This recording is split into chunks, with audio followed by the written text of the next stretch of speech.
We believe in not only financial stability and financial freedom, but the ability to create generational wealth from your passion.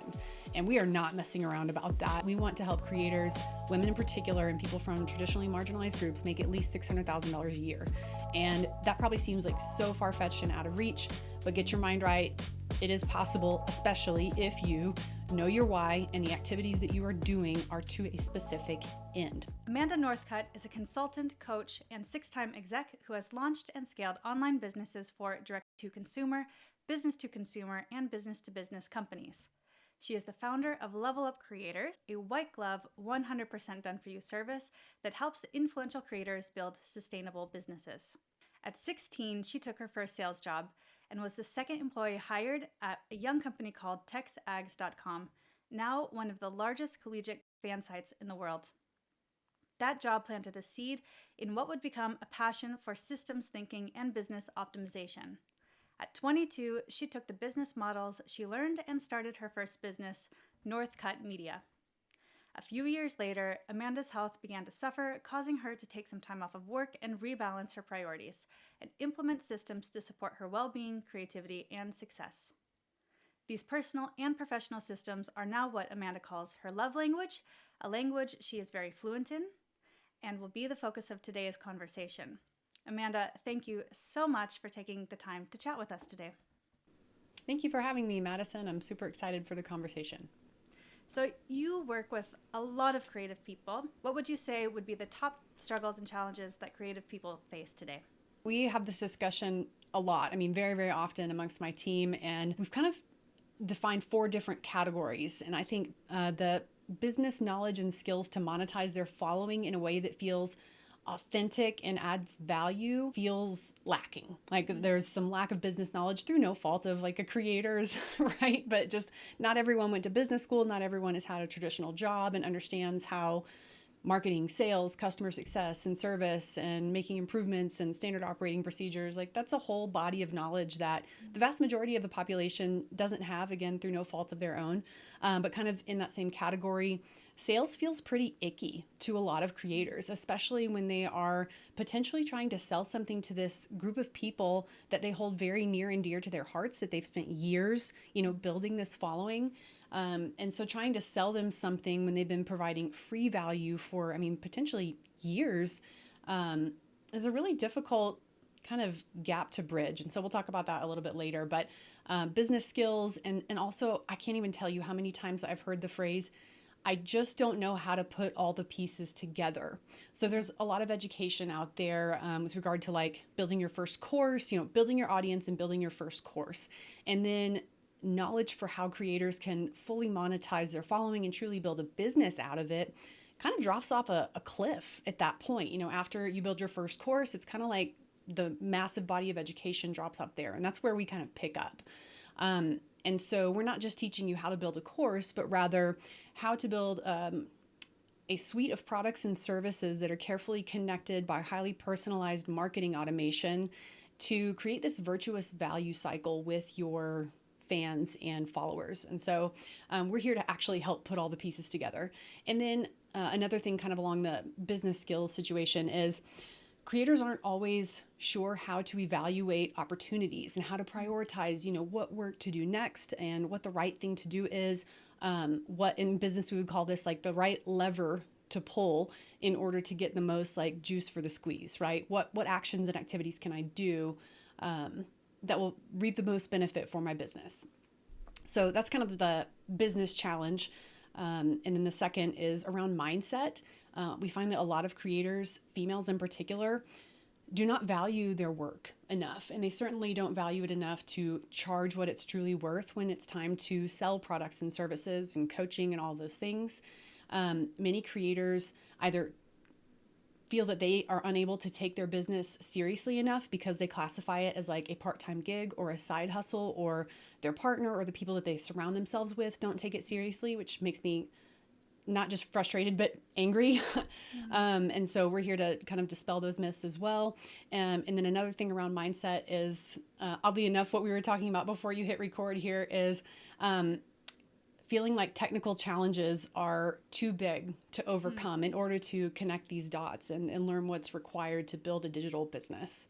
Your belief in yourself, no matter what external factors and beliefs have like latched onto you throughout your entire life, you are in fact in control and in the driver's seat of your mind and the conversation that's happening between your ears, right? And so I think it starts there. I mean, I'm pretty big on affirmations or mantras or whatever you want to say. And I mean, I have really had a mindset my entire life of scarcity. And for the last 2 years, I've been making a very concerted effort to transition to a mindset of abundance. I've always been quite confident, so that hasn't been too much of an issue. But feeling like there's not enough, or I'm not going to be enough, or I'm not going to be able to do well enough or deliver enough or whatever, or have enough or make enough money. And so like I'm working on that conversation that's going on in my head constantly. So try and identify kind of those like traps, those lies, those things that you're saying to yourself that are creating this mindset of lack of worth, or I can't learn this, or I can't do that, I can't get into the technical stuff, I'm never going to be able to understand these business concepts. You have to identify those and then replace those thoughts with the opposite, right? So I can learn this. It's going to be hard, but I'm up for the challenge. I mean, look at the things that we have, as women have overcome in our lives. And it's like we've forgotten our power, our leverage, our intelligence, our ability to collaborate with others, and just problem-solving skills in general. Those things all apply in spades to the business world. And so as women, I think I really want us to kind of like come back into our own and reclaim our power, and not in a I can do it all, be it all, know it all, which I'm going to talk about later. I don't believe in that either. But reclaim your value. Like you have inherent worth and value just as a person, not because of anything that you've accomplished. And so like really living into that, catching those thoughts in your mind as they come up and replacing them with, you know, the opposite, more positive thought is like the most tangible, practical thing you can do that's fully within your control. As I was researching your work, it really feels like you have put in a lot of systems in place in all categories of your life. And I would love, if you're willing, to just kind of talk about how you personally manage the daily overwhelm of being a CEO, a mother, and just making sure that you take care of your own health. Yeah, so I have decided over the last year or so that it has only been helpful as I've shared more of my like personal health journey to others, because other people tend to like come forward and say, oh my gosh, I have that issue too, but no one's talking about it, kind of a thing. So I have significant chronic health issues. I don't know what you want to call it. And it's taken many, many, many years to get like accurate diagnoses and put together a team of medical practitioners who can kind of like cover all my bases.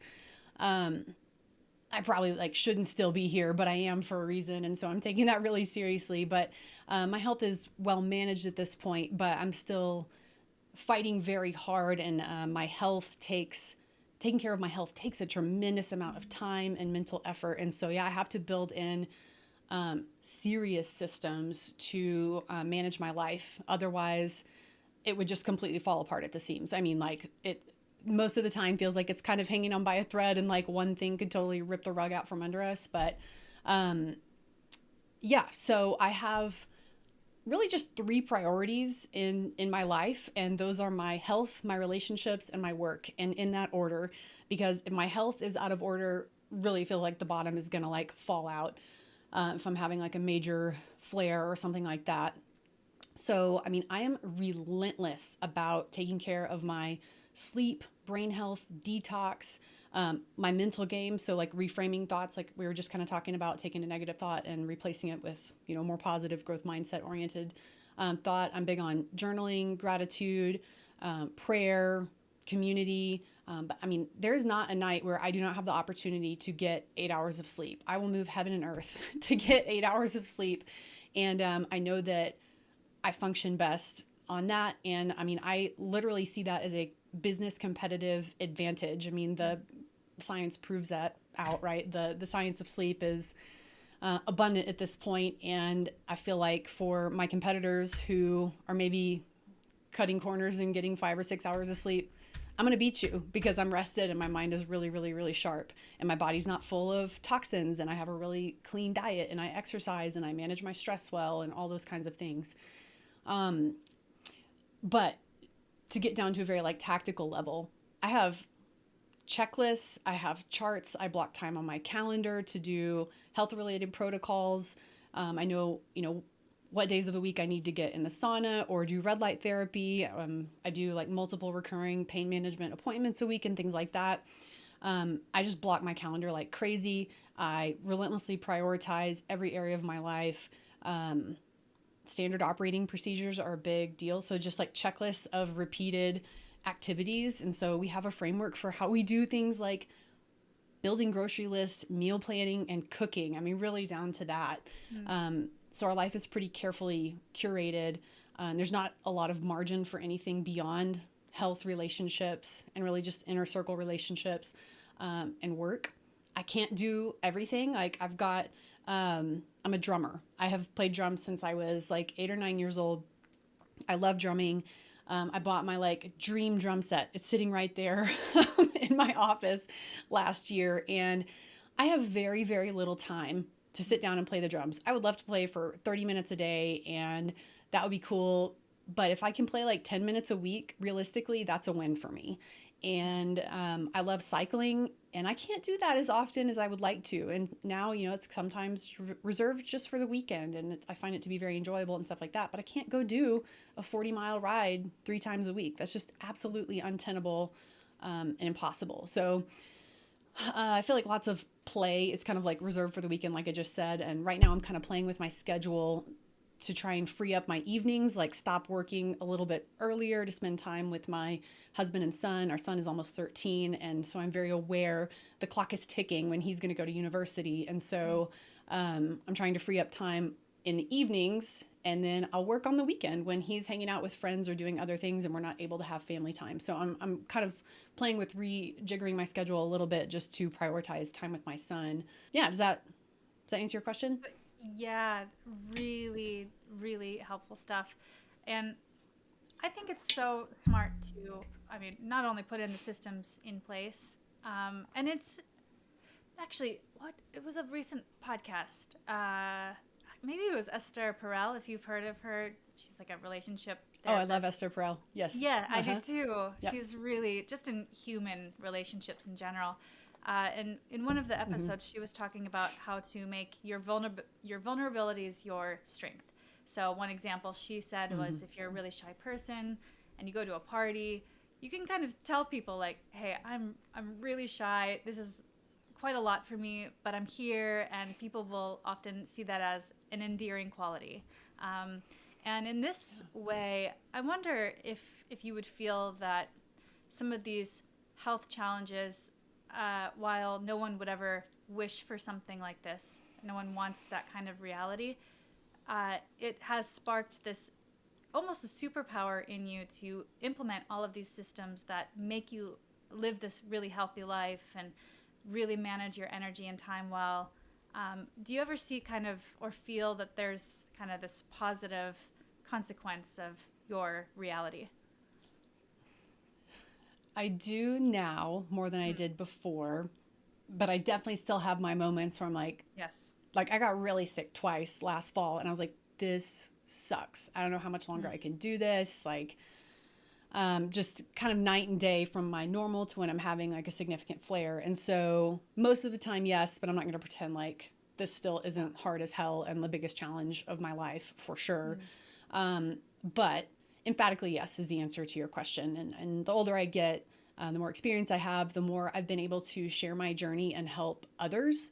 In fact, I just had like a conversation on Slack this morning with one of our clients who shared in like a LinkedIn post or something that he's having like these significant health challenges that he's kind of like said here and there in our conversations. And like, he's finally ready to have a conversation about that. And I'm like, that's awesome. I'm so glad to have, a chat with you. I just interviewed a woman named Lucy Cullen yesterday for our podcast. And so that'll come out maybe by the time this episode comes out, I don't know. But we connected based on health challenges, and she posted something on LinkedIn as well, kind of like being very vulnerable about this massive weird health situation she was having. And so I feel like people kind of come out of the woodworks anytime that I share about it. And so I think there's a tremendous amount of value there. I also used to be a serious workaholic. I mean, even in my early 20s, I was working 60, 70, 80 hours a week. I was very successful in my job. I loved my job. But my entire identity and self-worth were bound up inextricably from that job and the success that I was having at that job. And so my health crisis caused me to, very painfully, decouple my worth from my work. And so that's why I'm such a big proponent of that right now. And yeah, I'm sure that, I mean, our lifestyle is way healthier. I think my extended family's lifestyle is way healthier as well. Like, I have to eat a certain way. And so that had a trickle down effect with like family gatherings and stuff like that. And so, yeah, there are a lot of positives. I'm ready to move on for sure. I know there's always going to be some element of management, and a lot of these practices that I've picked up, I'm not going to stop, but I'm excited about furthering my reframing exercise from I have to do this to be well to I'm excited to do this for like long-term health, anti-aging, and things like that. Right. So. Yeah, I can totally understand that. I think you're, one, extremely strong to just keep going and keep moving forward in life, and also that you have this ability to kind of set realistic expectations, it sounds like, and be adaptable. I think it sounds like you're pretty strict with your regimen, but if you need to make changes or adapt in any sort of way, with the growth mindset, of course, you kind of allow yourself to make those changes when needed. Something I struggle with and have a feeling that others struggle with as well is maintaining what I would call like sustainable output.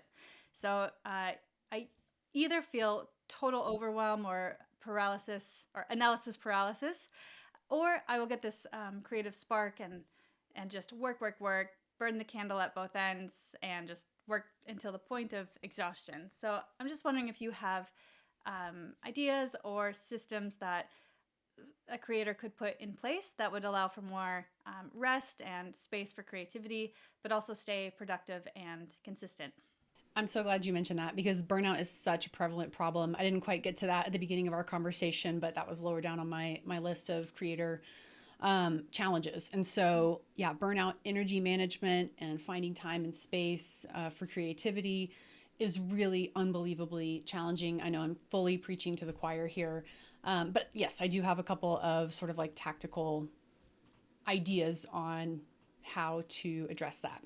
So with regard to just overwhelm in general, there's a lot of mental overhead associated with not knowing what to do next, or not knowing where you should place your time, or, you know, you have at any point, there's a myriad of opportunities and things that you could be doing. And so what should you be doing is kind of like the question to be answered. And, you know, you want to have time for creative freedom, but there's all these administrative tasks hanging out over here. And there's just, that creates a lot of mental clutter. And there's a very high cost to creativity and productivity to that. So a few pieces of advice. Number one, this is a business concept. The concept of having a North Star, and Simon Sinek has popularized this, know your why. And so if you have clarity with regard to the purpose, like why are you showing up every day to talk to people on Instagram or TikTok or YouTube or wherever, what value do you have to bring to the table? And that goes back to mindset too, right? You have to remember you have inherent value, and you are bringing extra value because maybe you have expertise in this certain area. You've gathered people in your account around that.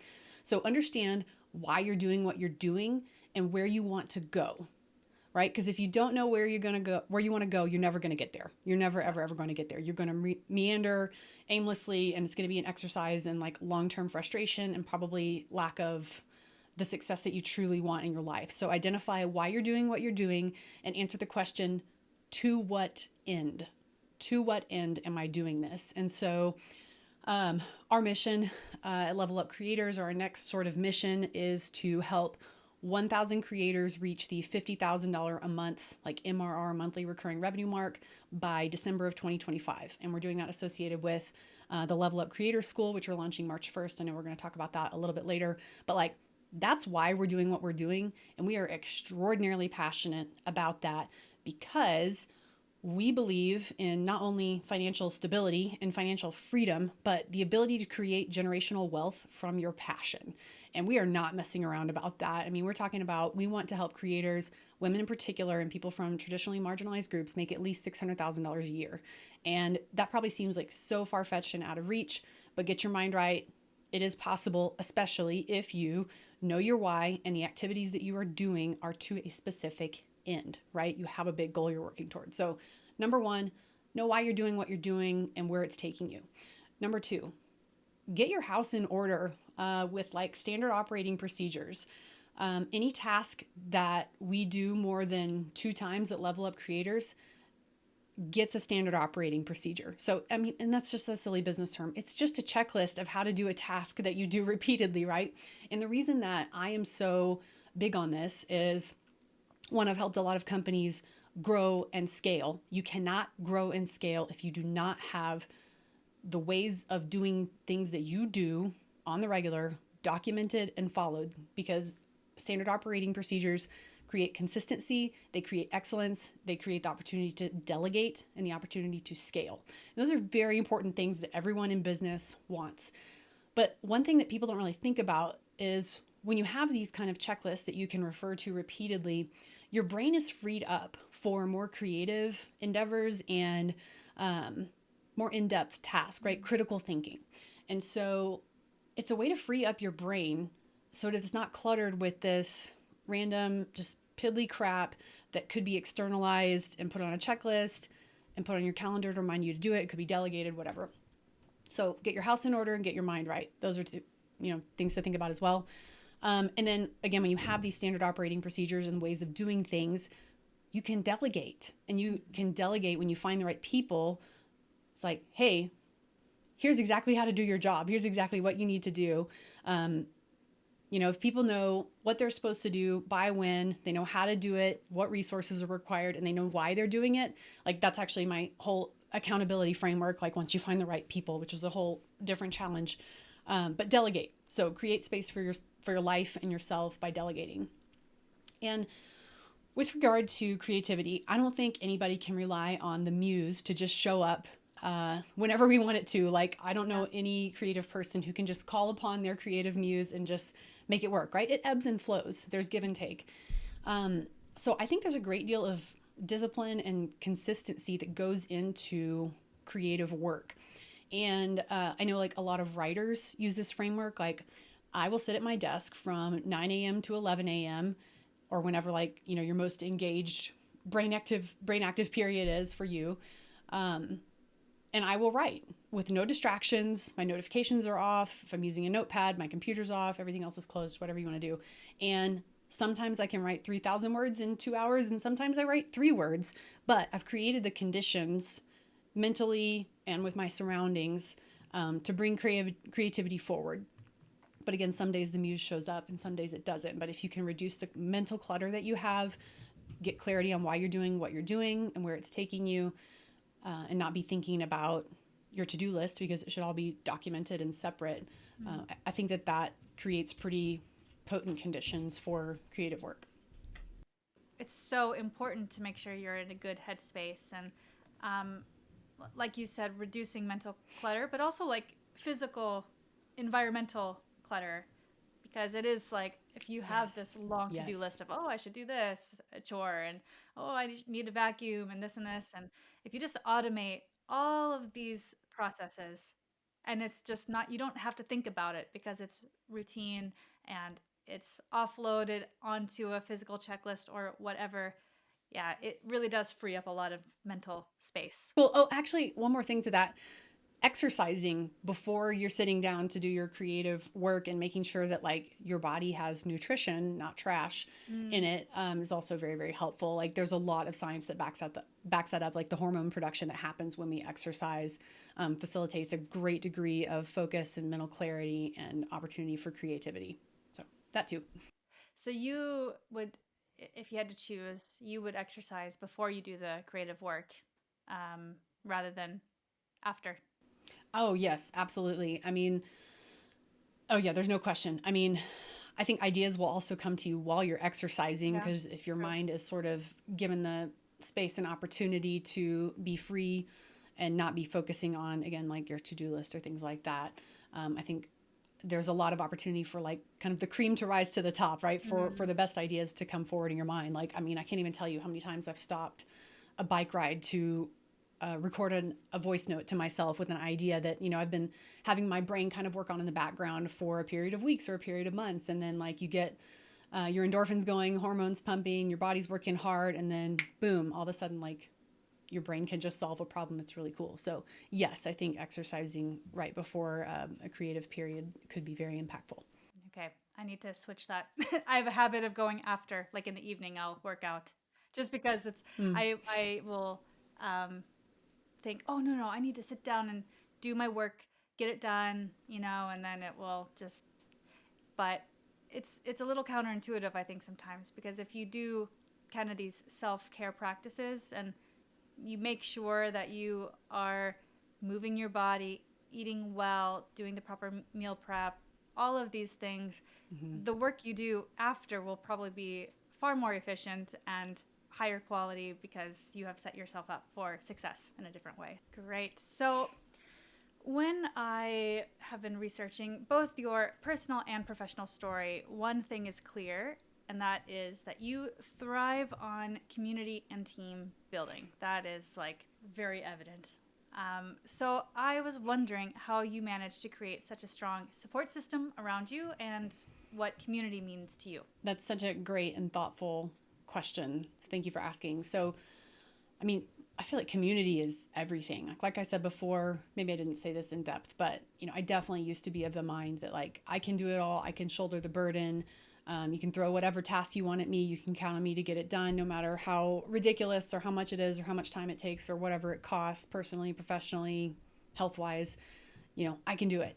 And then when I had my first like major health breakdown in my mid 20s, you know, I very painfully came to the realization that I could not do it all, be it all, get it all done, continue my same schedule, that like my life was about to change in a big way. And that is when I hired my first team member. And not only my first team member at work, but that was also a time when our son was quite young and we needed a lot of help around the house. And so we suddenly went from probably having no help to having a team that came in and cleaned our house. We had somebody to help with food prep. My mother-in-law helped with our son's care, and we had additional babysitting as well. And then getting help at work it was just a huge change. And so I was very nervous about, I had built out like this part of this business at TexAgs, like their cash cow, right? So part of the business that it was just kind of like a money-making machine. It was really, really great. And it was working like clockwork. And it was my baby. I built it. And I was very hesitant to let go of any of that control. I see a lot of that with creators too. It's like my audience is my baby. My accounts are my baby. So like I can identify or empathize in a little bit of a different way. But oh my gosh, hiring my first team member, Suzanne, hi Suzanne, saved my life, changed my life, and opened my eyes to the power of delegation and how much that amplified my ability to be successful, even though my hours were drastically reduced, my health was compromised, and I was still more effective at work, which is completely counterintuitive and totally insane. But it took me sort of like getting hit by a ton of bricks, and this was a forced change, not a voluntary change, if you will. But I learned that I cannot do things all on my own, and then I need help in every single area of my life. And so, I mean, now there are kind of like 4 teams that, like my life would kind of fall apart with in the absence of any of them, right? So, first and foremost, my family. Second, my team at Level Up Creators. And third would be we have like a team that helps around the house. And then I have my health team, right? And so that's the team of practitioners and people that I see regularly and stuff like that kind of like keep Humpty Dumpty all together and keep me moving forward. And so it's taken years to curate those teams and a great deal of intentionality. And we are really big on buying back our time, like my husband and I are. And so like we outsource a lot. I definitely take the Pareto principle, the 80-20 rule out of context all the time and reapply it in different ways in my life. And I have a delegation framework that I use. So to actually, I spend at least 80% of my time doing the highest leverage tasks, like tasks that only I can do, the tasks that provide the most benefit to my family, to my health, to my household, to my company, and only spend 20% or less time doing administrative work. Like everybody's got parts of their life and job that they don't enjoy doing that are quite obligatory and just like you have to get them done, right? Some things are not able to be delegated, and that's okay. And also, when someone can do something 80% as well as I can, I delegate that task.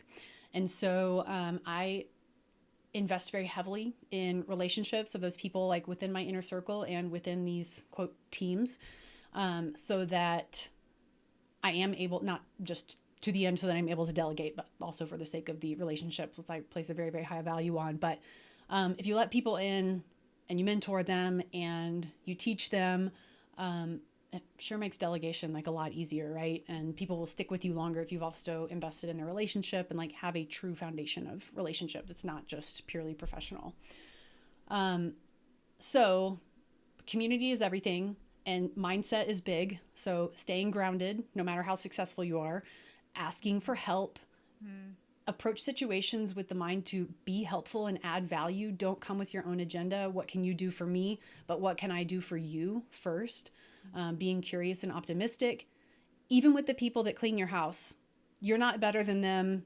Like there's no hierarchical system in humanity. Like we are all equally valuable humans. And so treating people with a great deal of humanity and kindness and respect is imperative. And not just paying lip service to that, but really like embodying that is very important to me. And also remembering like the work that you do is very important. It does add a lot of value, but the vast majority of us are not performing open heart surgery on an emergency basis, right? And so not taking yourself too seriously is really important. We've talked a lot about growth mindset, being scrappy, resourceful, and not giving up. Those are all super important things to me. And within my approach to community, this all kind of like ties into, I don't know, my life philosophy. I don't know. I don't have that like documented or anything like that. But I can't say enough. Like there's so much truth in the statement. It does take a village, like not just to raise your kids, but just to exist and succeed as a person on planet Earth today. And I really just detest the culture of I can do it all, be all things to all people. I don't need help. I'm good. Like not only is it not true, I believe it's really, really toxic. So please challenge yourself if that is currently your mindset. Like there are people who can help you. And I also believe in like trusting people until they give you a reason not to as well. So, and I've gotten burned, I think 2 times in my entire life, like in a big way, from that philosophy, but I've gained far more than I've lost in approaching life that way. For sure. I think it's going to be inevitable if you are around humans that at some point you'll get burned. But it is a much happier way to live if you just give full trust and trust until there's, hopefully it'll never be, but if there's ever a reason not to, that's when the trust is taken away, you know. But it is so true. Like the self-made success story, it's just you're never doing it by yourself. In some way, your success, a person's success, is going to be because a lot of people have helped and supported you along the way. And the more we can embrace and even welcome that help and receive it, but also offer it, it makes everything much easier and more interesting, more enjoyable, more purposeful. So, but it's hard. It's hard to ask for help, especially if you feel like if your self-value or your self-worth is based on being independent or, that you can handle all of it. Doesn't really matter if you can. That's not the point. It's that you don't need to do everything by yourself. It's not as enjoyable to have to do everything by yourself. And people like to help, I have found. People connections are made Yes. stronger when you allow people to help you. So help is good. That's exactly right. I mean, it's very flattering to be asked for help, and so there's a mutual value exchange there, and I think it's good for both parties. So yes, right on. So let's talk about your latest venture, Level Up Creators. Level Up Creators helps creatives master the management side of their business. I would love to explore some of the guiding principles and practices that you have seen help creators monetize their work and become competent and confident business operators. Yeah, definitely. There's a lot that goes into this for sure, and we've touched on this, but creators have got to come to us or be at least ready to switch to having a growth mindset and an abundance mindset. And so if you're feeling like I can't learn new things, so if there's a task that I'm about to face that I don't have the skills for, like it's just not happening, or that making seven figures a year, that's not for me, that's for someone else. I think that comes back to like you do not value yourself enough and you are operating out of a scarcity mindset. And so, again, really embodying that growth mindset and an abundance mindset and being open to being coached and making changes in your business. Knowing that you don't know it all is really, really important, not only in business, but in life. Okay, so really specifically, we need people or creators to be successful in business. You need to embrace automation and technology. And now that includes AI as well.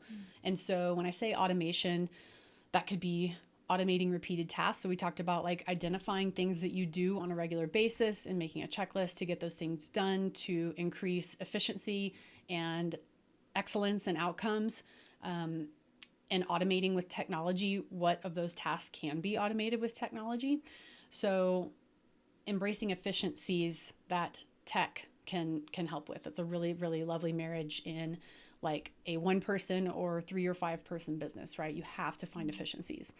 And also, we've talked a lot about, and we just spoke about, like my value was inextricably tied to my business, or the role that I played in not even my business, and how much like value I got from that and how much I felt like that was my baby and I didn't want to loosen my grip on that at all. And I wasn't willing to like share that space with anyone until I was forced to because of my health crisis.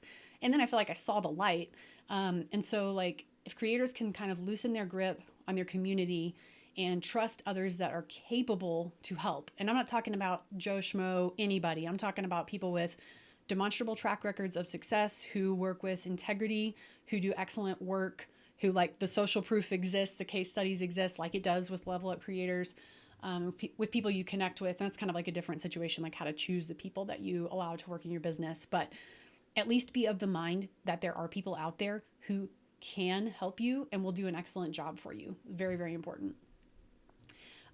Next, very tactical, practical thing is that 80-20 rule we were talking about, and how I misappropriate it to totally different things than the Pareto principle was meant to.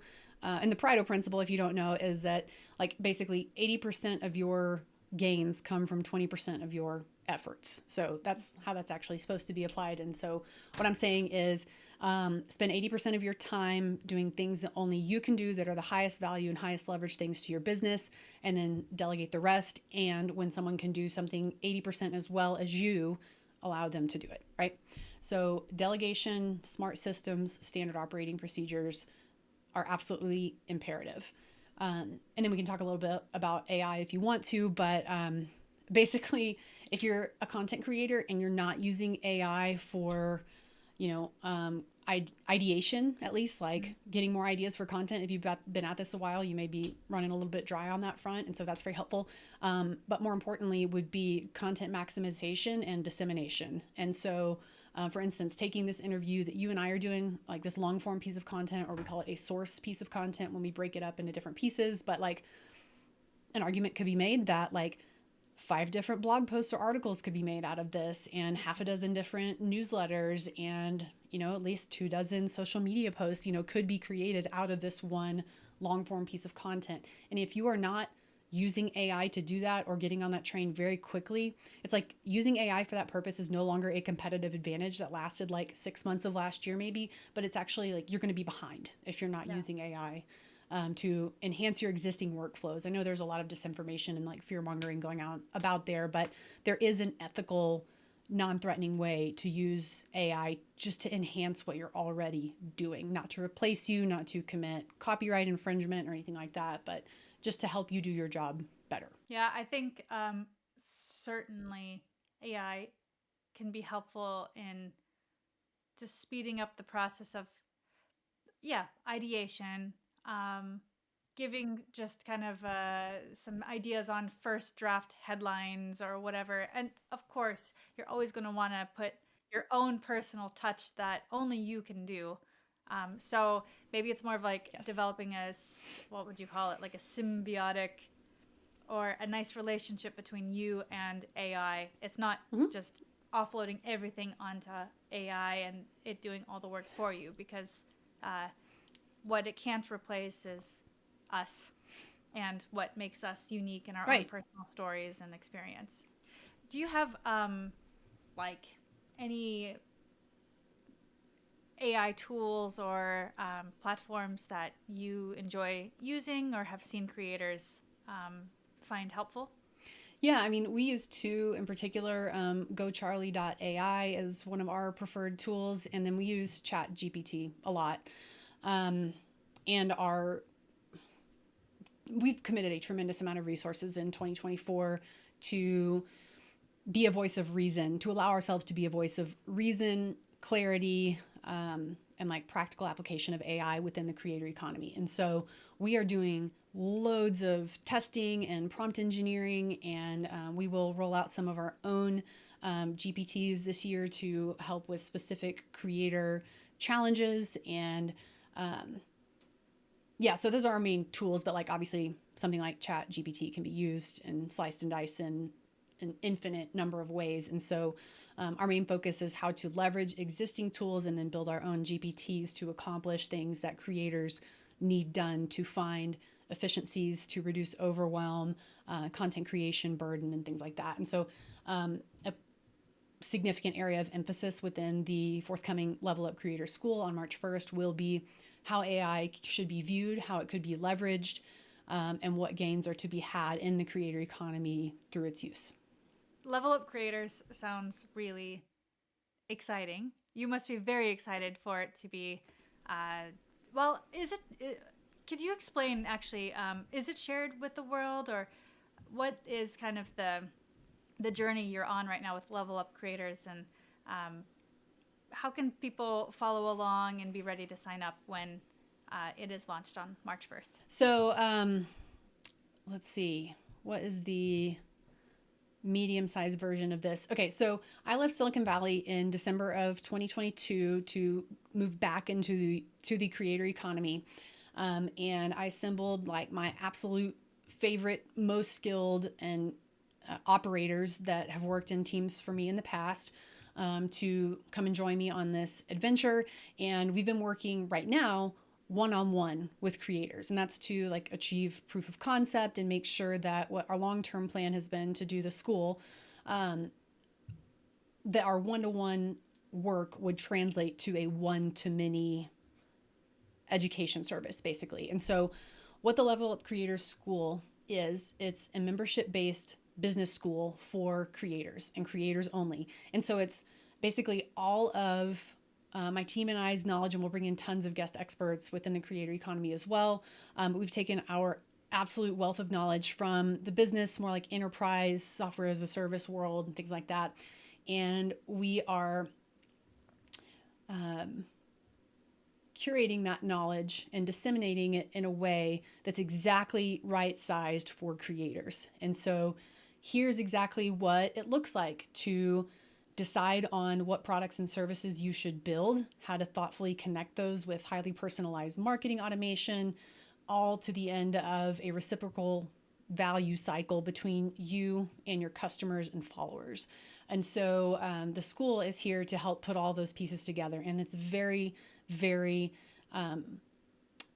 tactical, practical, applicable, like directly, immediately, today, here's one thing that you can do today to improve your business sort of a situation. It's not like showing up to a business theory class or anything like that. It's here's how to decide what you want to do based on your why, right? We talked about that earlier. Why are you doing what you're doing? Where do you want to go? Okay, here's exactly how we're reverse engineering a process to get you to at least $50,000 in monthly recurring revenue. And so the school will have education on marketing, product creation, customer service and success, how to use AI. But it's basically like how to turn your influence into income. It's kind of like, if I had to put, one phrase over it, it's exactly how to do that. And it's just for creators. Wow. I think that's very much needed. It is not easy being a creator and figuring out how to monetize your work in a way that feels good and purposeful and valuable. So, really exciting to follow along. Where can people find you, follow you? Where can they find Level Up Creators? Yeah, thank you. So I forgot to answer that earlier. So We Level Up Creators is our website. You can follow me on Instagram, CEO_creator. And then we have free courses, webinars, like creator tools and all sorts of stuff. You can get to all of that most easily from my Instagram bio.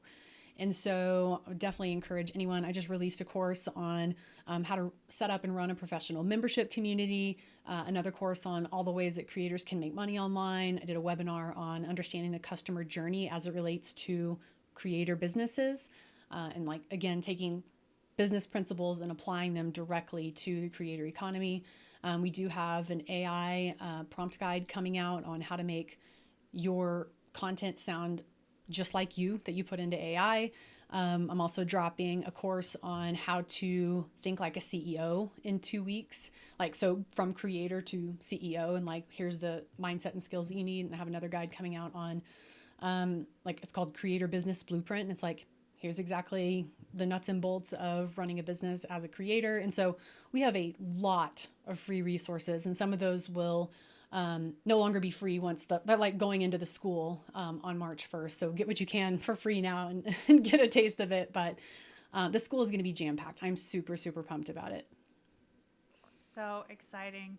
Congratulations on all of this. I know that 2024 and beyond is going to be really fruitful for you. And I think a lot of creators out there will be very thankful that you have collected all of this wisdom and knowledge and put it into an actionable system, to speak your language. Yeah, thank you. I hope so too. I mean, like, my team and I have all been successful in our own right and as a team in the business world. And by and large, none of us up to this point have felt like the work that we have done has been for the greater good on a large scale, or that it has been particularly personally purposeful.